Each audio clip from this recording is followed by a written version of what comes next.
Watch, guess, and learn Arabic instantly. Question number 1. Which of the following is يكنس الأرض? Is it he vacuums the carpet or he sweeps the floor?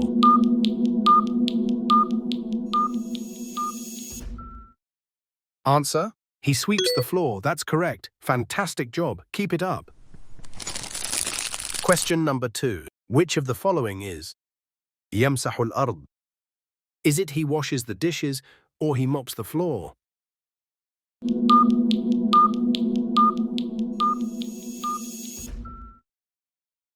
Answer: he mops the floor. That's correct. Question number 3. Which of the following is يغسل الأطباق? Is it he takes out the trash or he washes the dishes?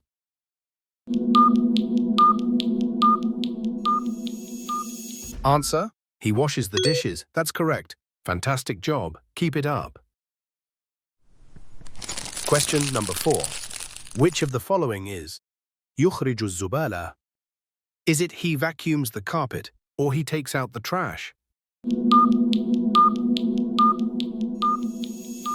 Answer: he takes out the trash.